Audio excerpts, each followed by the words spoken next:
to QI, where tonight is a chaotic clutter of K-words. Let's clock the contestants. The kind-hearted Sarah Pascoe. The Calipigian Jack Whitehall. The knowledgeable David Nichol. And knock me down with a kangaroo, it's Alan Davis.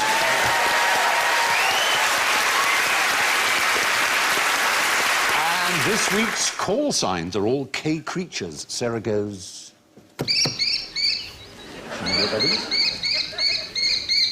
Is it a bird? Yes. OK, it's a bird. In this movie? And a British, wonderful... The man who was in love with the kestrel. Short and Kestrel. Kes. Kes, yeah. Oh, that was but my that's the question. film. Very good. And Jack goes... Oh, probably know that. Yeah. Okay, that is Kevin Bacon getting into really hot water. I'd know that sound anywhere. He likes it lukewarm. He does. Kookaburra. Is the right answer yeah. to Kookaburra. David goes...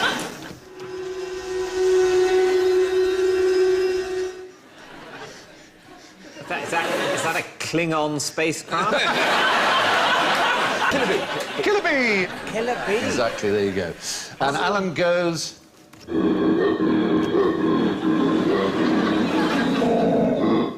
That's genuine animal recording. Kangaroo. No. Koala. Yes! Yes! It's a koala! Who'd have thought that a koala sounded like that? Anyway, there we go. Just before we start, I've got a bit of very good news for you, David, because your old nemesis, Colin, the QI scorer, has been replaced by a new scorer called Murray, who happens to be a huge fan of yours. So I think that bodes well for this evening. Well, I'm very glad to hear it. Yes. Excellent. Told me too late to bribe him. What's happened to Colin, though? Why He's did he been have- promoted, actually. He's now, I think, probably counting votes in the House of Lords, or something similar. But... We're one step away from the House Yeah. of... Yes, we are, exactly. I think this programme would be an excellent House of Reform. It You would, know, wouldn't just it? let all the legislation come before us. We'll fiddle with it. Hopefully, you know, gag it up a bit. Yeah. Send it on to the Queen. My government will find 6 penises on this particular insect. Tends to be about QI. Anyway, let's kick off. What is this? It's a noise. Listen out carefully. We're beginning with K. Yeah. A klaxon. Oh!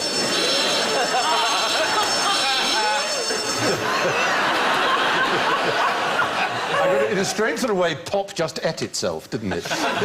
A klaxon gave a klaxon. We call it the klaxon.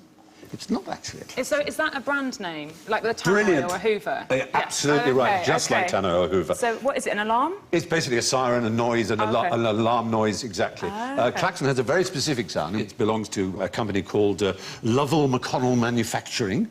They were first fitted to cars, and they were the first electric thing ever to be attached to an automobile. The klaxon. So they needed an alarm before a light? So the sound we heard was just call it some general word, but technically it's not a klaxon. Now, automobiles, America, the land of the free, the land of the automobile. You can imagine that in places like Pennsylvania, they must have welcomed them when they arrived, yes? No. No. It's the right answer. Alan, you're really getting the hang of Played this. this before.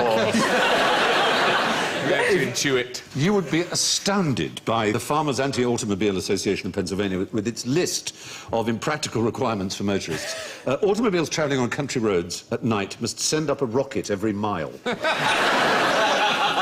then wait 10 minutes for the road to clear. The driver may then proceed with caution, blowing his horn and shooting off Roman candles. If the driver of an automobile sees a team of horses approaching, he is to stop, pull to one side of the road, almost cover his machine with a blanket or dust cover, which is painted or coloured to blend into the scenery. But in case a horse is unwilling to pass an automobile on the road, the driver of the car must take the machine apart as rapidly as possible and conceal the parts in the bushes. It really didn't want motor cars in Pennsylvania. Honking the horn, is that a sensible, safe thing to do? Does it avoid accidents? Oh, it'll frighten the horses. Well, obviously, let's assuming we're talking about now when there aren't any. Wouldn't it or raise very few. aggression? Hearing a loud noise makes you probably release adrenaline, and then your instincts would be flawed, I would have thought. I think you're absolutely right. Have you ever driven in Italy? Oh, I've been no. on tour in Italy, and the word go is die in Italy. Avanti. Die!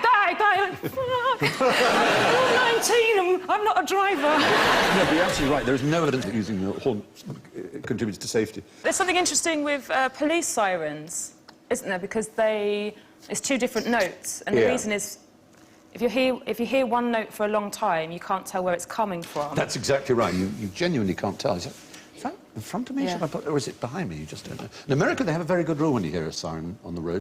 Yeah. You just simply stop driving. Yeah. And go Absolutely. and have a meal. And then... But it actually somehow works out incredibly well, and the emergency vehicle just... But they have wider roads. They have probably. much wider roads, of So, course, yeah. But it does work I fantastic. usually And try everybody and does it. see which of the emergency services it is, and then decide. Oh, it's only an ambulance, they whether don't I'm count, gonna or it's make- only a fire. What is that then? It's the police. There's something sort of vaguely right-wing about it. So where were we? Yes, horn sounding does not, it seems, contribute to the safety of drivers at all. In Britain, we have almost zero tolerance of hooting a horn. But even more intolerant were the Nazis. And in 1936, they started Not putting... known for their intolerance. No, I know, it's surprising. but we thought This we knew... hooting has become intolerable. We In your camp, I think. We thought we knew everything they were intolerant of, but it turns out even hooting a horn, they would actually punish the driver by putting yellow dots on their car. So it was like a sign, like, he is a hooter. He sounds his horn and people I've would turn their completely back. changed my opinion of the Nazis. I thought they were a pretty reasonable bunch of guys. This yellow dot business. It is just shocking, aren't they? Anyway, there you go. So the QI klaxon isn't a klaxon at all. On the other hand, what is this stuff here? Nice and loud, isn't it? The Velcro. According to the website of Velcro Industries BV, there's no such thing as Velcro. Velcro is the name of our companies and the registered trademark for our products. It is not the generic name of that product that fastens shoes, pockets, and hundreds of other things. That product should be referred to as hook and loop fastener. This matters, they say, because many terms that we use frequently in our everyday language were once trademarks, like escalator, thermos, cellophane, and nylon. Notice they don't mention heroin, which was also a trademark once. All these terms lost their distinction as trademarks because their owners allowed them to be misused by the public. So now you know. You can't buy a piece of Velcro, but you can purchase all of the Velcro brand hook and loop fasteners you need. This is Velcro. Hook and loop fasten it. The inventor of it called it Velcro. Do you know why it's called Velcro? It was a Swiss guy, and he noticed the way burrs caught to his socks. And he had to pull them off. And he noticed there was a, like, hook action on a burr, little green... You're a city boy. No, burrs. Kicking in the air. Little burrs, you know, little green round things with hooks on them. They stick on your socks and other bits like that. And he noticed that effect, and he reproduced it. And he used the words for velvet and hook, which are velour, vel, and crochet, crow. Georges de Mestral, his name was, and he took it from nature. There's so many good ideas come from. You'll notice another similar kind of copyright issue with the well-known musical, often performed in schools by Lloyd Webber and Tim Rice, one of their very first works, which is... Technicolor also Yawn. the other Technicolor, exactly. Have you noticed the way it's always spelled and what follows the word Technicolor? No. It's a trade Is name. it? Yeah, they have to spell it like that, the American way, in order to use the word Technicolor. They have to show that it's a registered See, trademark. God really missed a trick not doing more of that in the Bible, didn't he? I mean, 'cause I think he came up with the idea originally. They just added some songs. And Eve took the Apple, registered trademark. Not that it was an apple, of course. Yeah, at the how Garden do of you Eden. register a word? I mean, what if I registered the? No, it's quite important that it doesn't exist, which is why you get things like Nuclean, spelled N-U-K-L-E-N-E, so that you can register that spelling of it. So Apple could... Apple did have a big fight on their hands with another company called Apple, which was the famous Beatles one, which took years and years to resolve. But the original inventor of the apple... No, the fruit was nature, you know, which took perhaps nature, hundreds of millions of years. God or gods. Yeah, but it wasn't. It's only called never Apple. sued. Only called Apple in the English language. Right. They don't call the computers POMs. Oh, the computers, though. The computer, but then... God, that's just confusing. You were talking about the inventor of the fruit just then, and now you've suddenly sidestepped with a blithe disregard of a bloody pansy. I've never meant the thought flower. that flower is particularly disregarding of me. Or blind. I think they look like they're frowning. I know what you mean, like I'm snapdragons. so lost on this. The pansy, the flower. I just don't know what they look like. No, never... We have a generation that don't know what pansies look like. They're flowers. I know they're flowers. I got that bit. How did you not know? Because we're too busy texting, listening to JLS and going out. Do you know what a wicket is? my beloved country. Oh, hell's teeth on a bucket of blood. This is... We'll be sorted when the Jaeger bomb round comes along. That is what a coming Jaeger around. bomb is. My dad genuinely said, That's how referred young. to it as a Jaguar bomb the other day. He uses emoticons in text as well, my dad. He's 74 years old, and he uses the little faces that teenage girls use. Not that I text teenage girls. Yeah. But he uses that. Your sister uses, He yeah. sent me a message, and it was the most harrowing thing I've ever read, but it shouldn't have been. It went, "Dear Jack, are you coming over for Sunday lunch? Your sister's going to be there. Winky face."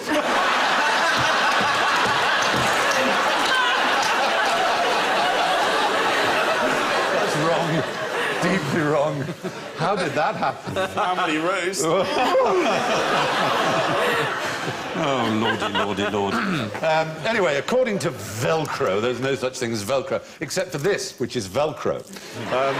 Now, everyone knows what knees, knuckles and kidneys are, but what's the point of these less familiar cave parts of the body? Kieselbach's plexus, the valves of Kirkring, the end bulbs of Krauser, the claws of Cone. That is the best nickname for someone's balls ever. Behold, the end bulbs of Kraus! Kneel before the end Kneel bulbs before of them. Krauser. It is not all Star Trek movies. Star Trek Down 19, here. the valves of Kirkring, Kisselberg's plexus. They have magnificent names. They are all parts of the human anatomy. The valves of Kirkring are actually folds. Would that help you at all? Where do we have lots and lots of folds? Intestines? Yes. Well done. Get in there. He's got in there with our smaller gut. There it is, the valves of Kirkring. This is like the QI version of that game, Operation. So what had Kirkring done that someone named disgusting, shitty bits of the body after? He was a 17th century Dutch anatomist who was a friend and co-eval of the philosopher Spinoza. And as you know from those wonderful Rembrandt paintings, the anatomy was a big subject in Holland. They were fascinated and curious. So fantastic discoveries being made. And one of them was this lower intestine, which is 22 feet long and a few inches wide. But if unfolded, it would cover a tennis court. Surely Just that's- yours. A tennis court. And mine. Well, 2 tennis courts. What, the whole of the tennis court or just the No, line? the whole of the tennis court, including for doubles play. It's pretty astonishing. So what's interesting about the intestine is we used to be herbivores, which is why we have so much intestine. Because when you only eat plants, you have to take a really long time digesting to get everything out of them. And now we're carnivores, and it's sometimes why we have digestive problems in terms of dairy and stuff. But giant pandas, who are carnivores, they have they were carnivores. Well, were they? So we're one of only 3 species that have changed over, one to the other. It's us pandas and squirrel. Squirrels used to be carnivore. A kind of squirrel that I can't right. remember. Right. But giant pandas, that's why they have so much problem, because they have a very short intestine without all of these flaps. Yeah. So they only eat bamboo, which goes straight through them, which means they have to eat it all day long. No, it's so boring. That's Yeah, why no. they never have sex. Yeah, Yeah. exactly. As a rule, no, you cannot have sex on indigestion. You definitely get points for that. What happened that the pandas gave up on meat? Evolution and their circumstances, their Well, I mean, it's not environments. working very well for them. You're going to get logically cross with them now. You know, I mean, it seems... They took a wrong step. Idiotic. They can't... there's like 25 minutes a year they're going to have sex and it will work if they can be bothered, which they never can. They look ridiculous. ridiculous. Let's not bring looks into this. I'm not saying this. I'm not saying they're not sweet, but they're not dignified, are they? Then the wise panda came. Never mind what the panda thinks. The panda's an idiot. Okay. If you want to make Bungle in Rainbow seem high status, bring on a panda. I'm with David on this. If you're endangered, you eat what you get. Like, if a rhino turned around and was like, sorry, no carbs before marbs, then it deserves to die. Young person reference. They probably used to eat things that don't exist anymore. Oh, like dinosaurs. Little guys. Lovely little crunchy ones. Really like pandas. Used to go up and go, oh, they're really... Oh! That would be evolution. Great. What's You that? evolved to look cute to something you want to eat. Yes, back to parts of the body. Those are the vowels of Kirkring. What about these, then? The pores of Cone. The bell ends. No, we're going to come to the bell ends, Alan. Wait for the bell ends. They will come. But the pores of Cone.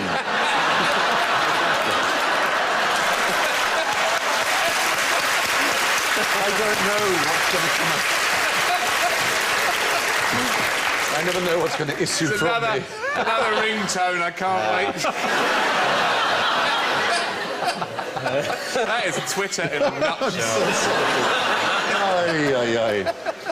The pores of Cone are incredibly important. We need them deeply. There They're are not pores... holes in the surface of the skin. Not in the skin. Those are where we have obviously millions of pores. They're an internal pore. They're internal pores. Is it on bones? No, not in bones. They're in bone order to marrow. equalise pressure. In the lungs. And as a backup system in the lungs, exactly right, yeah. Named after a German pathologist who was expelled by the Nazis in 1933. But there they are. Did he bib his horn? Yes. I found some pores in the lungs! I wish it were for such a Out, good get treatment. out. There you go. And amazingly, they form an emergency backup system along with the canals of Lambert and the fenestrations of Boron. I thought you said butler. That would have been perfect. I know what a defenestration is chucking someone out of a window, so a fenestration is presumably chucking someone in. No, it's just a window shaping, I think, a window-making right. thing. It was the defenestration of Prague, wasn't it? It was a historical event. Quite know what happened there, but... People got thrown out. Out of windows. Yeah. The whole city wasn't thrown out of a window. In Prague. Yes, in Prague. In Prague. But the... Defenestration of Amsterdam was a historical event that happened on a stag do that I attended. I'm sure it did. Those prostitutes do not like getting touched. Oh. Not me! Oh, right. You mean the window ones? Yes. Oh, sorry, I got you. Just for a minute, I was really I'm disturbed. not there. No, no. By the way, if I was, that's how I do it. You'd never be out of work, I promise you. The end bulbs... We're coming to the end bulbs. Work. I mean, The end work. bulbs of Krauser. Yeah. Now, what could they be? The helmet. We have them on the genitalia in mulberry-like clusters, as a matter of fact. Mulberry-like. Mulberry-like, we have a lot of them on the, The on little the genitals. funny bits on the... Simple bits on the right that are all. Do that! It's like my sister. Yeah, those bits. On that. Those little bits there and there. Area here. You know when you take it out to go to the loo, right? And then you get the winch down. I had to take a stepladder to go to the loo. Hey. No, they're smaller than that, but they are incredibly sensitive to a particular condition. Lady. About one. To what lady? Particular lady, no. We also have them all over the skin, not just, but they are very concentrated on the genitalia for a particular reason. Particularly the male genitalia are very sensitive to your swinging... Is that cheating? Yes. Yeah, I have a special isolated camera above you. I just thought I'd warn you. Oh, really? Well, I do. Sorry, Colin. But no, as you know, the survival of spermatozoa is very dependent on a very narrow range of what? Temperature. Temperature, exactly. That's why. So- That's why we've got balls. Yeah. Because they have to be kept separate from the. It's like Precisely. hanging milk outside a student room. Yes. To keep it cold. So if it's very, very warm, they Yeah. sort of tend to droop down and sort of swing a bit, get the air around them. Yes, And if yeah. it's very, very cold, they shrink up They and tend keep... to head home. Yeah, Yes. exactly. And snuggle up to the blood supply. Or if you're watching Loose Women. Or maybe, yes, I should imagine In that a would cold room. happen. Yes, in a cold room. So, yes, these end bulbs of Krauser are tiny little bits all over the skin, not just the genital. They're not as big Whose as... willy's that? No, they're not just... to make it clear, they're all over the body. They He needs to see a doctor. They're not the goose pimples themselves, no. They're tiny and they sense cold. But could you see an end bulb of Krauser? I don't think so. I think They're too small to see. Yeah. But they're there working out if it's cold. Yes. If it's hot, they knock off. Absolutely right. They're activated by temperatures lower than 20 degrees Celsius. Oh, they're pretty busy in this country. Yeah, they certainly are. They certainly are. And so that leaves us with Kieselbach's plexus. A plexus, as in complex, is a sort of network. So it's a nerve endings thing, is The it? brain. The brain, yeah. No, actually, it's a network of connected arteries. The heart. No, I'm just going to say things. And that's it. I've connected. it's in the nasal septum. Yeah, it's a little network of arteries. It's around the point where we're most likely to have a nosebleed. Oh. And we've covered this before, Alan. When you have a nosebleed, Alan, you should pinch your nose and lean... Forwards. Lean Well, back. remember... No, Oh, well, forward. just in time. Yeah, just in time. If you lean back, the blood might go down your throat. Anyway, This picture you've got of Tara Palmer Tompkinson with her makeup off is amazing. now, why do doctors hit your knee with a hammer? To test your reflexes. Yeah. That's correct, but what reflexes are they? The reflexes are big. It's a You muscle... know the It's always scorer. really- He's so no Murray. It's always a really cold hammer, so maybe they're testing the end bulbs of Kirchel-Bircher Gotcha. No, it's not the end bulbs of Krauser. It's Because they don't like There's nerves that yeah. run from the thigh upwards to the... head. No. No, you would think that. It's something to do... So the expression's like a knee-jerk response. knee-jerk reaction, yeah, knee-jerk. Because it doesn't go to the brain. Yeah, it goes... It communicates amongst itself. Well, it goes somehow. up to the spinal cord. It doesn't go all the way up to the brain at all. Yeah. So it is unmediated by the brain entirely. It is absolutely an But you can- ego It only reflex. happens in two times. One is when you get hit on the knee with a little hammer like that, and the other is when you're asleep on a crowded train. It's only two times. And you never see a doctor rushing off with a little hammer. So what are they hoping to see, doctors, when they tap you on the knee? So they want you to do that. They want you to kick. Though, actually, if it's too big, it could be a sign of really bad things. Oh. So that is a pretty healthy one. Sorry, this footage is on loop. It's on a loop. Oh, yeah. This is the worst medical ever. Just stop the bloody knee. Grab my balls, I'll Well, you cough, can't- and then let's leave. No, it's the relative strength of the twitch that is really important. Too much of a twitch might indicate a brain tumour, stroke, liver disease, multiple sclerosis, or tetanus. And too little might mean botulism, damaged nervous system, or an infected spine. And none at all would well be an index or a sign of... Or wooden leg. wooden leg. Or death. Or Yeah. death, or syphilis. Oh, of course, yeah. You don't get much of that anymore. You As don't if that get was much of tonight's it. star prize. Forget gonorrhea, go for syphilis. You keep the chlamydia, all right? That's yours. No one can take that away. The chlamydia's yours, the Point at genital me, I warts are haven't got yours. any of them. I'm pointing at both of you. I think the whole point with chlamydia is people can take it away from you. That's right. Anyway, What yeah. if you did a murder with your reflex? If someone It does sort of happen. attacked your knee and then reflex, you had a knife You attached broke to your their neck. shoe or something, and you killed them, would you be able to say, but the reflex, it didn't go to my brain, it only went to the bottom of my spine, so I didn't really do it? Yes. That's like when you're driving and you have an automated response. It's called like murder by automaton, but you don't go to prison. So if you sneeze, for instance, and then you run someone over, someone sneezed. Yeah. Talk about a reflex. That means there's been There's a a killer! murder! That's murdered someone. Now they know they'll get away with it. It's something like You walk into a room Fucking with a hell. gun, cocked, sneeze, it goes off, you kill someone, you're in the clear. So if you want to kill your wife, what you do is you drive down to Dover, you get her right up against a cliff, and then you put your leg behind her, and then get a doctor to tap the knee. Off she goes. And the That, I'm doctor afraid, would go to prison. That would act up. The doctor would go to prison. I think so. What if he was sneezing as he tapped the knee? The perfect crime. Broadchurch Series 2. I love this imaginary super compliant wife that you found. to be taken. Just come all the way here and stand there. What are you doing here? Why is the GP come with us. Get her out of the house. Isn't it a lovely view, my love? Stand still.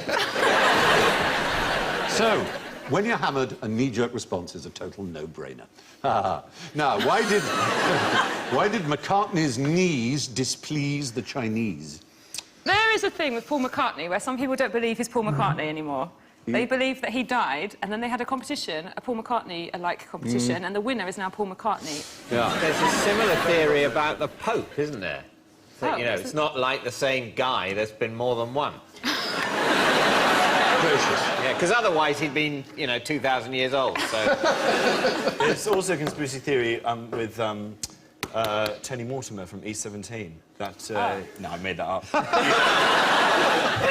I thought it could run. Yeah, but actually, I'm afraid we're not talking about Paul McCartney. This is actually the first Earl McCartney in the 18th century. And there is a picture of him, and you can see he's down on one knee, bowing, quite straight-backed, to... Who might that be, that figure that he's bowing to? Some. It'd be an emperor. The Emperor of... China? Oh, the Emperor of China, absolutely. And now, in order to demonstrate obeisance to the Emperor of China, you have to do a particular thing, the Chinese for which is to knock your head. In other words, knock your head on the ground. You know what the Chinese for knock your head is? Kowtow? Kowtow is the right answer. To kowtow. Yeah, bravo. Well done. And in an act that shocked the world and had been described afterwards as possibly the most significant act in world history. He refused to kowtow. He refused to kowtow to the emperor. And he had a trade delegation, and not surprisingly, the trade delegation was refused, was rebuffed. Chinese scholars nowadays, sinologists, believe that, in fact, they were just not interested in having trade relations with Europe and the rest of the world. And indeed, the following year, a Dutch trade leader kowtowed something like 30 times, including to a biscuit or some similar sweetmeat that had been sent to him by the emperor. And he even kowtowed to that in public to show how willing he was to kowtow, and he got rebuffed as well. So, Did McCartney do something else, though, to greet him? no, well, you saw in Instead- that opening picture, a straight he back, just did what, straight back. down on one. It's not like he went, sup, bitch. Oh, no. It could have been Doon definitely. him. Yeah, exactly. This was in 1793 that this incident, called one of the most decisive moments in world history, happened. But it, you know, obviously trade with China was fantastically important then, as it is fantastically important now. Look, we can see in the back of that shot, there's a man dismantling his car out of respect. With that landscape. That isn't real landscape, that is a sheet. There's a Ford Mondeo behind. And the very small-headed horse. They do this. They do this to make men look taller. The Charles I statue at the end of Whitehall, Trafalgar Square's got a really tiny head because Charles I was so short. He loved being painted on a horse because he was a very short man. There's a really wonderful secret thing about the Oliver Cromwell statue outside the... Oh, the Oliver Cromwell He's got his looks- flies undone. No, the one that's outside House of Parliament, and that looks at a Charles I bust on That's right, Westminster a Abbey. tiny bust, about that big. Because they wanted to leave them staring at each other for all eternity, these enemies. So you see this big thing of Cromwell outside the Houses And of a Parliament. tiny little and you would Charles never, ever see it. There's a little chapel Yeah. on the Westminster Abbey side, and there's like a little circle there, and there's this tiny face when we- staring straight up at him. But there is little symbols. You know about the black dots? So this is really Do tell boring. me, this is great. This is all... So You saw it on Let's Cash do in our the mill. Attic as well. Where's he got all the money? opposite Banqueting House, where Charles I was Yes. executed, at the Horse Guard Guards Parade, entrance, yeah. on the clock at 2:15, there's a black dot, which is the time that he was executed, to remind people as they're walking past. There's symbols all over London to remind people. I used to do tour guiding on buses. I'm really impressed. That's Sorry. absolutely fantastic. This is a fantastic tour guide of London you must have been. That's superb information. Now, what happened to the botanist who couldn't tell heads from coconuts? Not... Is this like the man who mistook his wife for a hat? it's not... So, That's wonderful. So Oliver Is that a Sacks... Channel 4 documentary? No, it's I know what you mean, like a freak. OK, so this is a kind of... Something happens in the brain. Yeah. It's very interesting. The two halves of the brain are separated, for example, and all various different They things. don't communicate very well, Yeah. but, I mean, we find out so much about how the brain works when people have brain damage. Exactly. And so the man who mistook his wife for a hat, he was married, and when he left Oliver Sacks's office for the first time, he tried to take her head off. He said, oh, my hat's stuck. Yeah. And he did lovely things, like when he was walking along the road, he would pat bollards thinking they were children playing. Yeah. And you get other cases where they can't feel one half of their body. They don't know. They're absolutely terrified by their hand. It's like an alien phantom thing. limbs. And in wait, hospitals, people jumping out of bed. You can't feel your own hand. It's like someone else's. If you I want whatever this is. I want it. That sounds amazing. Sitting on I sat on it for months. It didn't Stephen. work. There's cases of like people in hospitals. What's it called? Throwing themselves. By the book, my other science. Well, actually, it isn't a fascinating neurological condition he had. It was merely incompetence at language. Oh. And in Indonesia, on the island of Ambon in 1913, a very popular Canadian botanist by the name of Charles Budd Robinson was merrily having a nice time getting on with the local people, and he asked some villagers if they could get a boy to climb a palm and chop down a coconut, which would be Porong Kalapa. Unfortunately, he said Potong Kapala, which means to find a boy and chop off his head. So they thought he was a headhunter, which they had in those parts then, and they murdered him. We've all done that. Yes. I was in Marbella once. And, yeah, I had in Italy, so penne arrabbiata is a kind of pasta sauce, but penne with one N is penis. Yes, You're also indeed. asking for an angry penis. If you pronounce You that have wrongly. to do the double. Penne. Yeah. It's not penne, but Yeah. penne. It's really difficult. And also, no one wants an angry penis That for dinner. explains a lot. I worked as a waiter in Italy. I had no idea they wanted pasta. And if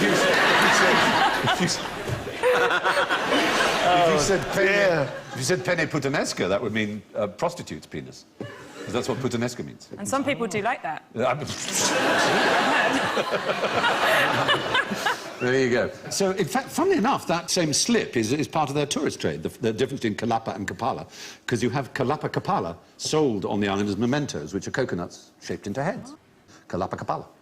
There you are. Kalapa They're Kapala. beautiful. Aren't they lovely? Well, OK. Must be worth 10 or make 15 pence. And there's an Indonesian tongue twister that goes Kalapa Diparut, Kapala Digaruk, Kalapa Diparut, Kapala Digaruk, which means coconut being grated, head being scratched. Coconut being grated, head being scratched. Oh. Don't say it, Well though, done because for someone will saying kill it. you. And we've even got a fantastic Finnish little one which goes Koko, Cocoon, Coco, Coco, Coco, Coco, Coco, Coco, Coco. How now, brown cat? Collect all the wood for the bonfire. All the wood for the bonfire? Yes, all the wood. Always mean such stupid things. Yeah. Anyway, Charles Robinson lost his nut for a cocoa nut. What's a knocker-upper's knocker-upper?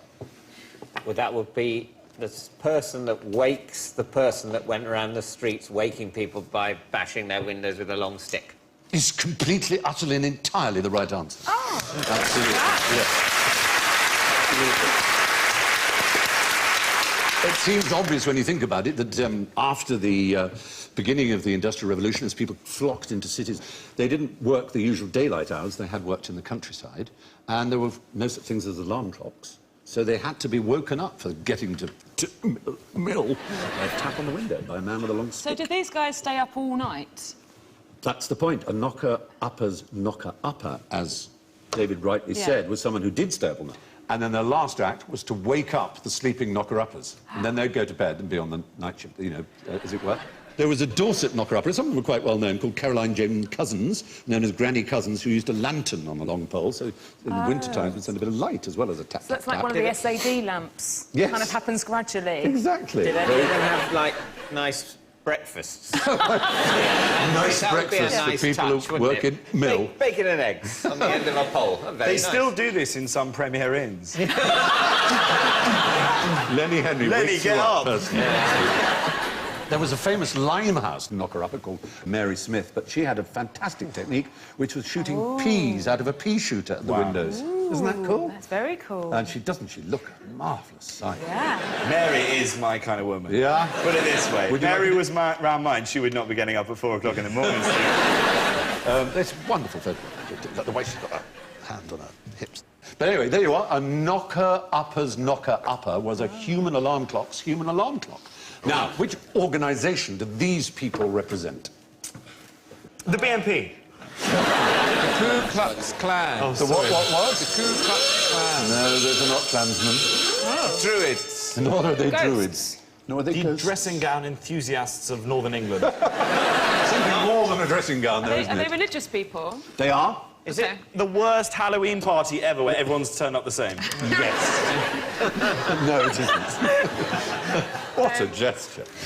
Is it some sort Catholics? of Catholic procession in Spain? Spain, Spanish Catholics, absolutely right. They're penitents, and they're called capirotes, these particular things they wear. They must be aware that these days that has other connotations. But they're probably like, oh, They we like had to it first. reclaim it. Yeah. You I'm know? not sure they've quite succeeded. But the mystery is why an ultra-Protestant, ultra-racist, white organisation would choose a Spanish Catholic piece of headgear to represent them. Because this had been going for, 1,000 or so years, more than. All the way through the Inquisition, these were used. They were very much a symbol of the Inquisition. Isn't there something about the Ku Klux Klan? They think they're the Knights Templar as well. I don't think any of this Knights Templar thing is particularly true, but there are more plausible theories about its origin. No, I didn't think they were the Knights Oh, right, Templar. no. Just The fact that they they cross on them, were. of course, is, Yeah. obviously Yeah. similar It's because to they're Knights. so cross.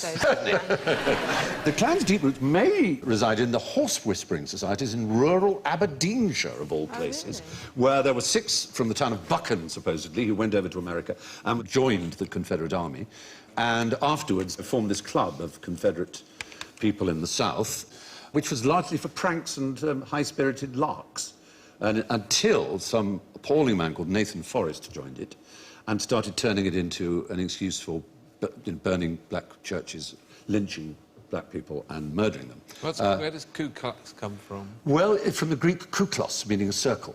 So it's the circle, and clan, as obviously, is in clan. Yeah. So hence the idea of the Scottish origins. There's also another thing, which is the clan tara, which is a way one clan would declare war on another, which is a very potent image of the clan. What's probably its most potent image, apart from the little pointy hat. Burning cross. The burning cross. Anyway, Spanish Catholics look like they're into clan. Now, what colour is a red kite? Blue. Red, white. No, thank you. The thing is, they were it a bird? named. Is it a bird? They were named before the English language had a word for orange. We just used the word red for anything that was orange as well. We had the word orange for a fruit. We didn't Yeah. use it for the colour till Yeah. the 16th century. We always think it was the colour that named the fruit, and it's not, it's the fruit that named the colour. Exactly right. Yeah. So it's true of a robin redbreast, which is clearly orange, not red. We call it a redbreast. Same with the red squirrel. There you are. That's orange. There's no two ways about it. Yeah. And indeed, red-headed people. Yeah. It's not red if they had red hair. I mean, some people do through modern use of dyes, don't they? Some of your young friends, I expect. And red deer, similarly, are not red, but they were all named before the word orange existed as a colour choice. In those days, people would say, what's the name of that red fruit? Oh, the orange. Yes. Yeah, pass me one of them. Exactly. It could have been not the orange that made it catch on, but the front of a robin. We could all have, front of a robin brand phones. What colour is it? Oh, it's front of a robin. It would be I'm just confusing. eating an orange. It's such a bright shade of front of a robin. And when people were getting bullied in the playground, it would be way less offensive. Oi, front of the robin pubes. Like that. But why is a robin associated with Christmas? Oh, is this something to do with Jesus? I know he's very Christmassy. Jesus. Do you know? Is Jesus Christmassy? I don't think he is, considering he started it all. I don't think he's all that Least bit Christmassy. Christmassy. I don't think you can hold it against him, really. No, it's He's not his not fault. entering into the spirit of Christmas. Cheer up. Watch Morecambe and Wise and have some Quality Street. Bring everyone down. Well, I'm just saying, I'm not surprised he's lost control of the festival. Commercialism and Father Christmas, because he's not putting the effort in. He is at Easter time, but we're not pitched it that anyway. interested. Yeah, he's losing that to bloody eggs and bunnies. That's true. That's true. So I was thinking about Jesus because isn't there a story where the robin takes thorns out of his hands and then gets his Lovely red idea. breast? There may well be. They may have there's a tried to story of it. post-connect the Yeah. robin to... because it's obviously only in Britain that it wouldn't be nearly as much snow around the Mediterranean, certainly of not in course. Palestine. Not because Again, of the- not Christmassy, is it? No. Where Jesus lived wasn't very Christmassy. It wasn't. I was so angry about the fact that... I actually know this. Yes, The robin is associated with Christmas because it's the only bird within the natural world that round the period of December flies back to its original nest with its robin parents, gives them a little bit of alcohol and then has to sit there as they're a little bit racist. I I learnt it in biology. That's very good. Now, the actual reason is because we associate Christmas with Christmas cards, and Christmas cards were delivered by postmen wearing bright red uniforms who were known as redbreasts or robins. That was their nickname. The robins come around for Christmas, and so people started putting on Christmas card a robin to show that a robin would be delivering it. And it was that reason, which is unusual. That's amazing. But to return to what, red kites, do you know anything about red kites in Britain? I do. They were reintroduced. They'd gone extinct in England, and they were reintroduced very successfully. That's and now right. There's loads of them in There the are. south of England. The thing was, in medieval times, it was actually the law that you had to kill one if you saw one. You actually had to kill it? Yes, you had to. If you were seen observing a red kite without trying to kill it, you were breaking the law. Wow. That was really absurd. amazing. So the numbers drastically reduced. Fortunately, there now are 1,800 breeding pairs of red kites. It's been a hugely successful reintroduction. And lastly, how did the monkey wrench get its name?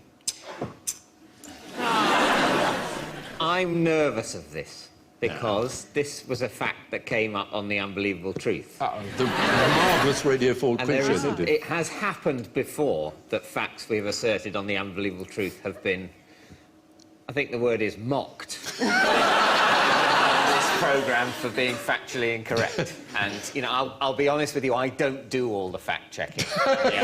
Ditto, I have to say. But on that show, what was given to me on a piece of paper to read out was the fact that the monkey wrench was named after a person whose name was something like Monka, and he was some kind of, I don't know, technical... You could not have parenthesised it more, but nonetheless, we are beastly rivals of yours. And you did mock us in your last series when you... Again, well, the person that handed me the piece of paper put on it a piece of QI fact error mockery. We had It's said... turning into war. All I want is peace. I know, you're right. From now on, it is peace. But we're like, in this war, we're like the southern states. We haven't got the resources, and we're going to turn to racism as a result. That Jew boy Fry said. I hope you don't go that far. But no, we incorrectly said that Descartes, René Descartes, believed that monkeys could speak but didn't, because if they did, it would put them to work. In fact, Descartes reported that he had heard this belief. And you correctly said that and mocked us correctly. Right. Gave us a rap over the knuckles. But there you go, that's minus 50 to David, of course. So what The answer, actually, is it's a kind of rather gigantic, not quite sure. The Americans So we might be claim right. it. No, we know that it isn't Mr. Monkey, because an article written in the 1880s said that the true inventor, Charles Monkey, was dying in poverty despite inventing this incredibly useful thing.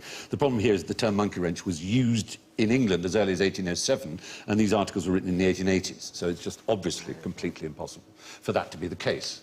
It's generally believed that it's the face of it reminded people of the jaws of a monkey, you know, or that a monkey version of something in the Navy is a sort of rigging up of something. But it's not all bad news for Mr. Monkey, because he is the originator of the phrase "spank the monkey." So, you know, he didn't die in vain.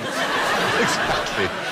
Well, there we go. So I'm sorry about that, minus 50. Nobody knows how or why a monkey wrench is so called, though we do know that it wasn't for the reason given on David's otherwise excellent and superb radio show. Which brings us to the matter of scores. Oh, dear.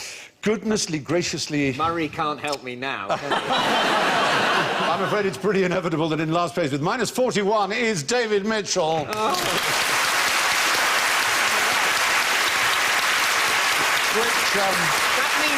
It means I was on 9. Yes, it does. You were on plus 9. And you saved Alan from ignominy, who is on minus 20 in third place.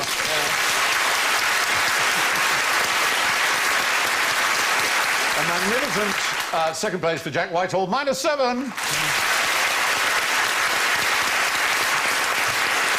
But what a QI kind of mind, what an incredible score, what an amazing debut from Sarah Pascoe with plus 28.